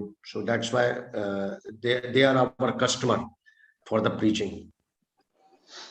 அதாவது கர்ம வினையின் பயனாக துயரத்தில் ஆழ்ந்திருப்பவர்கள் உடனே அவர்களுக்கு ஏதேனும் ஒரு தீர்வு காண வேண்டும் என்ற ஒரு நோக்கோடு இருக்கிறார்கள். ஸ்ரீல பிரபுபாதர் அவர்கள் கூறுவது போல இவர்கள் அனைவருமே தேவர் வழிபாட்டில் ஈடுபட்டு தங்களுடைய துயரத்திலிருந்து மீள வேண்டும் என்று பார்க்கிறார்கள். இவர்களுக்கு நாம் எப்படி ஒரு தீர்வினை தர வேண்டும் என்றால் சாஸ்திரங்கள் விநியோகம், பகவத்கீதை விநியோகம், அவர்களுக்கு போதனை செய்வது, இது போன்று நாம் செய்யும் பொழுது ஒரு சிலர் அதை ஏற்றுக்கொள்கிறார்கள். இவர்கள் இந்த நிலையில் இருப்பவர்களே போதனை செய்வதற்கு நமக்கு ஏற்றக்கூடிய ஒரு மக்களாக பார்த்து பரமபுருஷரை பற்றி அவர்களுக்கு தெரிவித்தால் நிச்சயமாக அவர்களும் பரமபுருஷனுடைய நாட்டத்தை எடுத்துக்கொள்வார்கள். And the third category means in between one more category, there was some, okay, let's come to the sadhaka. We are all sadhaka. So rules and regulation, do's and don'ts, following 4 regulative principles. But here the point is that while we are doing sadhana, the main obstacle is that if Krishna has given us more, we become puffed up, we become proud. Okay, so this false ego is so strong that my everything, it is divided into me and mine. That my intelligence is mine, mine service is mine. I am doing this service, it is for me. And you, it's your intelligence, everything, whatever related to your body belongs to you. Whatever related to me belongs to me. So this is very, very obstacle. It creates a great obstacles actually. So what is the remedy? What is the remedy? Remedy, 2 remedies has been discussed.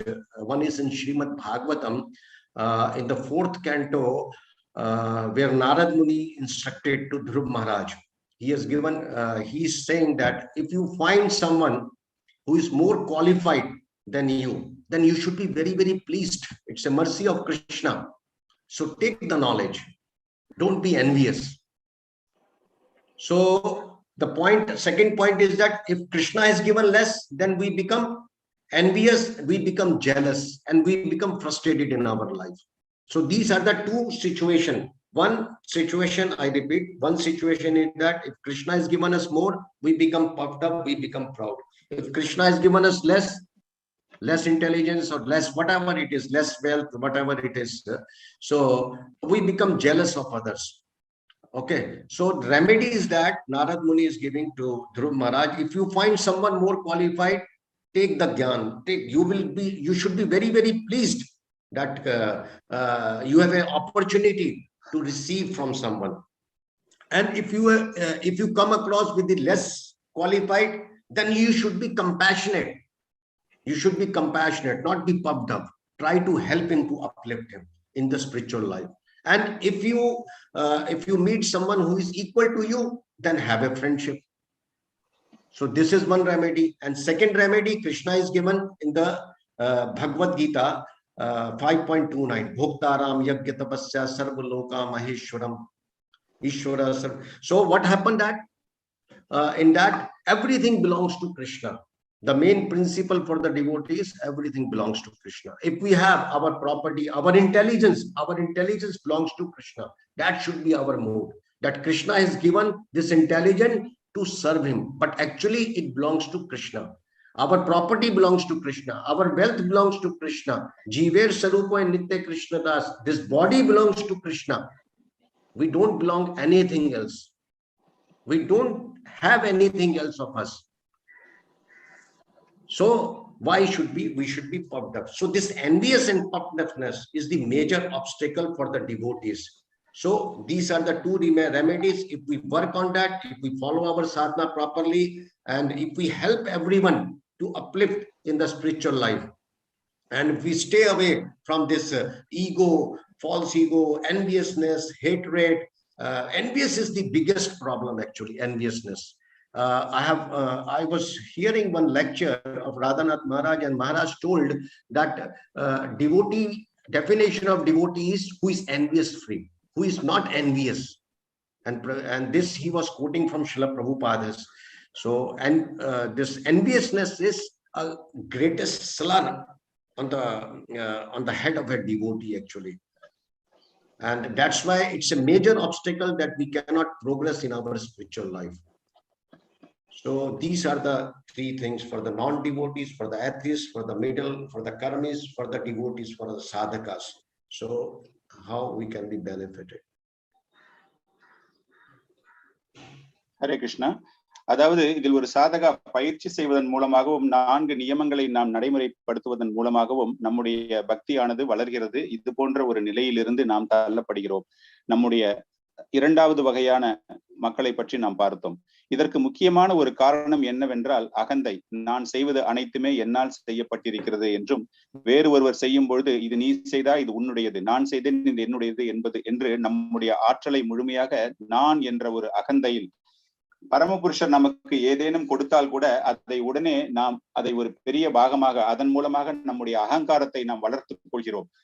எனக்கு அனைத்துமே இருக்கிறது என்ற ஒரு செயல்பாடு நம்முடைய மனதில் இருக்கிறது. இதற்காக ஒரு தீர்வினை 4வது அத்தியாயத்தில் நாரதமுனி துருவ மகாராஜுக்கு அவர் கூறும் ஒரு போதனையில் அவர் என்ன கூறுகிறார் என்றால், உன்னை விட மிகவும் சிறந்த ஆற்றல் வாய்ந்தவன் யாரையேனும் நீ பார்க்கும் பொழுது உடனே அவனிடம் உள்ள நல்ல விஷயங்கள் அனைத்தையும் நீ அவன் மூலமாக அவனுடைய போதனையை பெற வேண்டும் என்றுதான் கூறுகிறார்.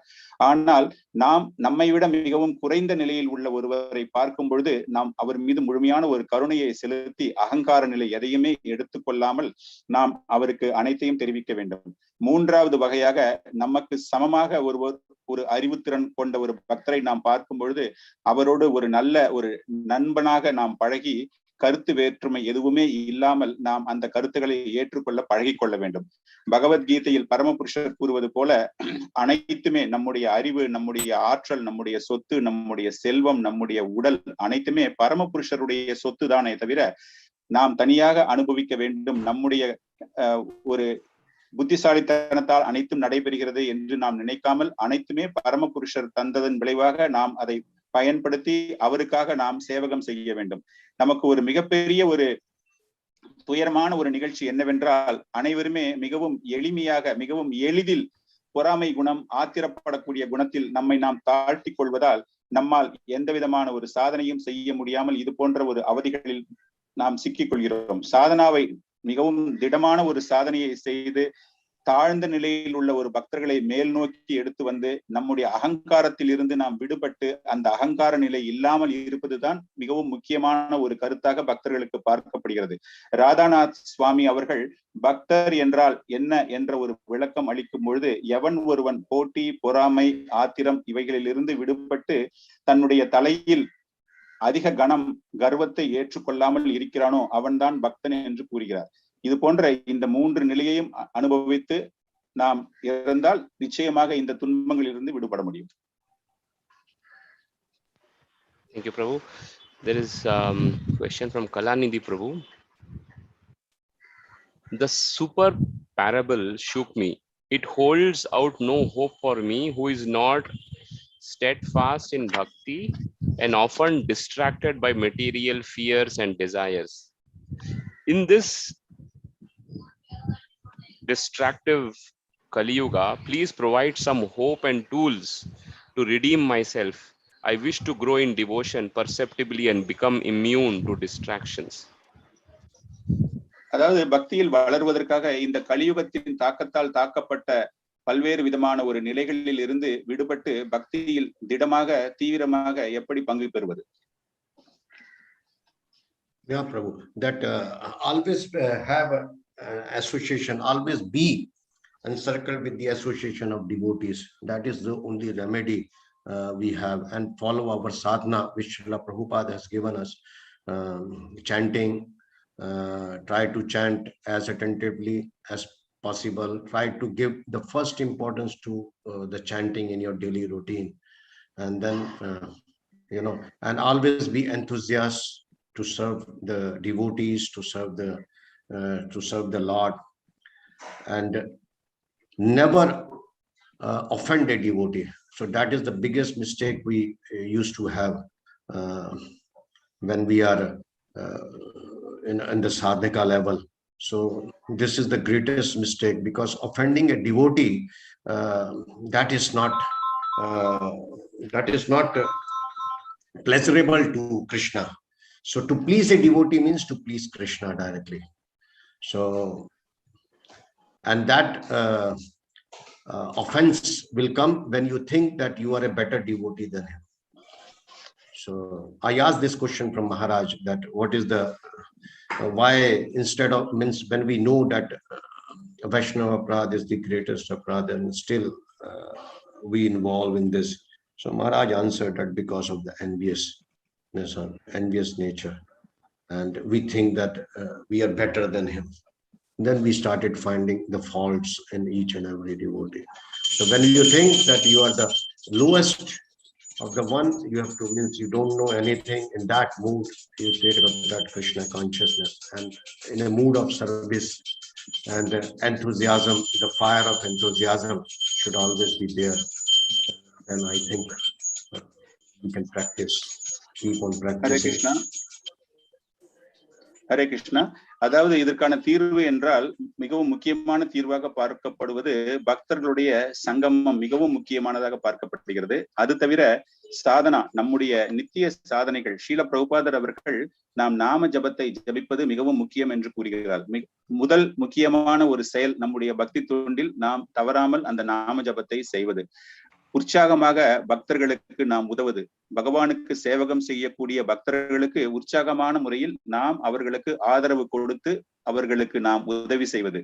அதன் பிறகு அபராதம், பக்தர்கள் மீது எந்த விதமான ஒரு அபராதத்தையும் நாம் ஏற்றுக்கொள்ளக்கூடாது. இது ஒரு மிகப்பெரிய தவறாக பார்க்கப்படுகிறது. பரமபுருஷர் கிருஷ்ணருக்கும் தன்னுடைய பக்தனை அபராதிப்பவர்கள், நிந்திப்பவர்களை அவர்களுக்கு பிடிக்காது. இதற்கு காரணம் என்னவென்றால், நாம் அவர்களை விட மிகவும் அதிகமான அளவில் நம்முடைய செயல்பாடுகள் இருக்கின்றது என்ற ஒரு அகந்தை ஏற்படும் பொழுது நமக்கு அந்த அபராதம் செய்யக்கூடிய மனதும் தூண்டப்படுகிறது.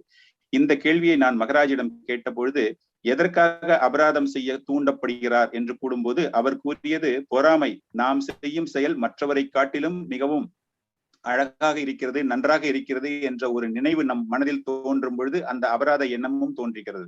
எனவே நாம் செய்யும் பொழுதோ அல்லது நம்முடைய மனதிலோ நாம் அனைவரை விட மிகவும் தாழ்ந்த நிலையில் இருக்கிறோம் என்றும் நமக்கு எந்த விதமான ஒரு ஆற்றலும் அறிவும் கிடையாது என்று ஒரு மனதில் ஒரு எண்ணம் இருந்து மிகவும் உற்சாகமாக அனைவரையும் வழிநடத்த வேண்டும் என்ற ஒரு நோக்கத்தோடு நாம் பக்தியை ஆற்றினால் நிச்சயமாக இதிலிருந்து நம்மால் மீள முடியும். One final question, Prabhu, again from Akalanidhi Prabhu, is that I understand that before giving spiritual knowledge to people, we should give eagerness. How to do this? அதாவது கேட்கப்பட்ட கேள்வி, நாம் பொதுவாக மக்களுக்கு ஆன்மீக அறிவை வளர்ப்பதற்கு முன்பு நமக்கு அதில் ஒரு ஈடுபாடு தேவையா? இதை எப்படி செய்வது?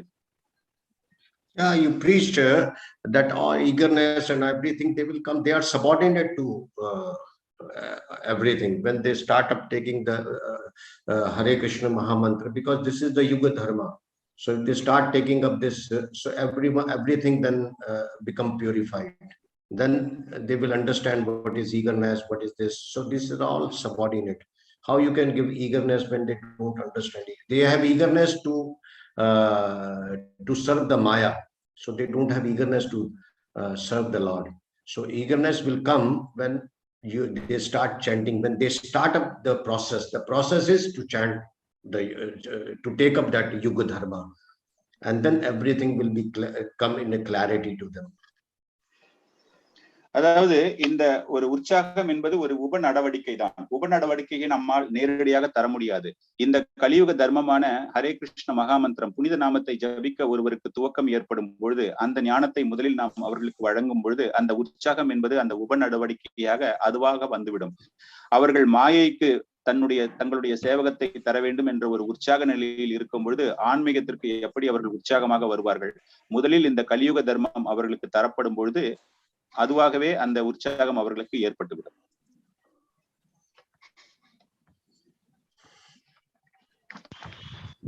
Yes, Prabhuji. I think we were able to cover all the questions. I'll just check once, Prabhu. On the YouTube, if I have any questions. No, YouTube also. Very good, Prabhu. Yeah. I think we have covered all the questions. Thank you so much for your time. We have ran out of time, Prabhu, but I think it was a wonderful class again to hear from you. Hare Krishna. Thank you so much, Prabhuji. All mercy of glories to Guru and Gauranga. All mercy to all glories to Banu Maharaj. All glories to my senior devotees, Sumitra Krishna Prabhu, Ra Prabhu, Ranga Krishna Prabhu. You, every one of you, who are bestowing their mercy on me. Thank you, Prabhu. Grantaraj Srimad Bhagavatam ki jai. Jai. Jagat Guru Srila Prabhupada ki jai. Jai. Thank you, Prabhuji. Prabhuji, I will continue with your this thing. We'll have to continue with some announcements. If you have time, Prabhu, you can stay on. Otherwise, okay, I will leave it. Thank you so much. Hare Krishna. Hare Krishna.